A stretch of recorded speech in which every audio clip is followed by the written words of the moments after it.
They say money doesn't grow on trees, but that day, it poured out of an ATM. The sun was blazing, my pockets were dry, and the machine mocked me with silence. Out of pure frustration, I slapped it, not expecting a miracle, just trying to cool my anger. Then the impossible happened. The stubborn box coughed, sputtered, and began spitting out crisp notes, as if it had been guarding treasure all along. The crowd gasped. I stood frozen, and in that surreal moment I learned one thing. Even machines can answer when desperation speaks loud enough. Tuesday, the 24th of November, 2009, was a day I will never forget. A day etched forever into the deepest corners of my memory. At the time, I had been in the United Kingdom barely a year. Just 3 months earlier, in August, I had held my first child in my arms, a son. That moment was one of the purest joys of my life, the crowning glory of fatherhood. I came to the UK to start a new life with my wife, my soulmate. I know, and Big Ben is just over there. With the excitement of freedom, we wandered the length and breadth of London, hand in hand, making choices that were ours alone. For the first time, we were free to build our own family, our own home, our own story. My father-in-law, my hero, an epitome of a good Christian man, husband, and father, is a man to whom I owe my love and respect for eternity.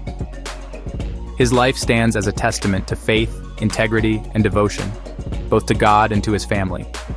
The advice he offers is more than words. It is a reflection of years of discipline, sacrifice, and unyielding moral strength. To acknowledge him is to honor not only his role in my life, but also the enduring values he represents: faithfulness, responsibility, and love without measure. I still remember my late father-in-law's words to me shortly after I arrived.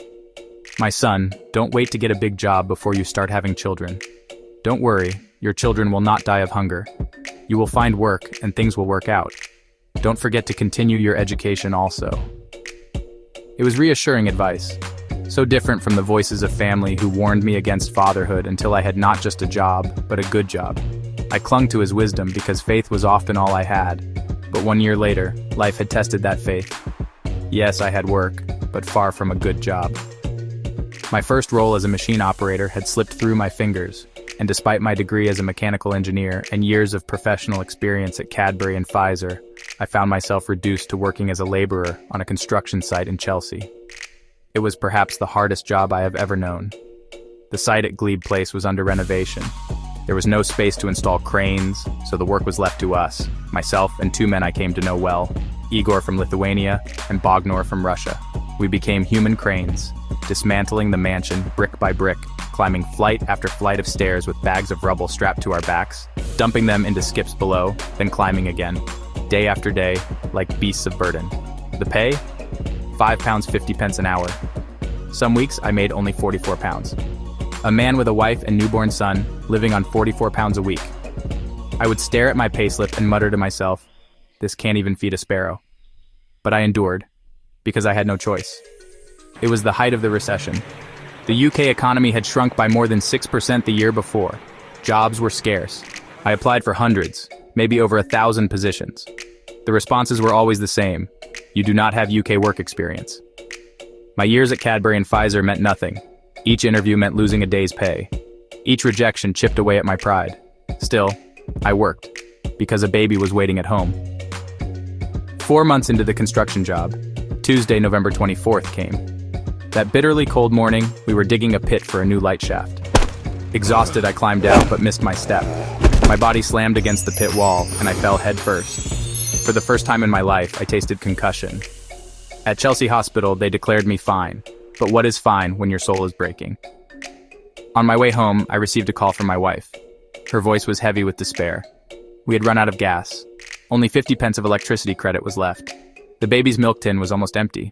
I checked my bank account. 8 pence. No overdraft, no hope. Yet something unexplainable rose in me. As I stepped off the train at Enfield, my legs carried me not home, but to the Barclays ATM. My mind was blank, my body weak, but my spirit aflame with a desperate courage. I slid in my card, entered my PIN. The machine mocked me. Balance 8 pence. And then, like a man possessed, I slapped the ATM and commanded, "Come on, give me money." The screen blinked and asked, "How much would you like to withdraw?" I pressed £100. The machine whirred and clicked. And then, like a servant obeying its master, spat out crisp notes. The people behind me shuffled impatiently, unaware of the storm raging in my spirit. I slapped the machine again, louder this time. I said, "Give me money!" Another 100 pounds. And then again. A third time. Another 100 pounds. 3 slaps. 3 miracles. 300 pounds in my pocket. My hands trembled. My heart thundered. I walked away half convinced I had just robbed the bank, waiting for sirens to chase me down. But I didn't care. My wife, my baby, they needed this money more than I needed my pride. I stormed into the supermarket and bought everything we lacked. Baby milk, Pampers, wipes, groceries, food. My bags were heavy, but my heart was lighter than air. When I arrived home, my wife stared in shock at the mountain of shopping. "Where did you get this money?" she asked. I whispered, almost ashamed. "Don't ask me now. Just give me the gas and electricity cards." Later, I told her the whole story. How I slapped the ATM 3 times, and 3 times it obeyed. She burst into uncontrollable laughter. "Slapped the ATM and it paid you? Maybe the machine knows your village people." But when I showed her the cash, her laughter turned to silence. Awe replaced humor. That night, as we sat warm and fed, my wife handed me a brown envelope from the post office. Inside was a letter from HMRC, a tax refund, 426 pounds. I quickly checked my BlackBerry, my balance, 126 pounds. And there it was, HMRC tax refund. The truth struck me like lightning. The ATM had not bowed to my slaps. God had bowed to my cry. I had not robbed the bank after all. Heaven had simply chosen that exact hour, that exact minute to send me help. That night, I cradled my son and whispered into his tiny ear, "Son, life will strip you bare. But when your back is against the wall, heaven can even command machines to vomit money. Never stop believing."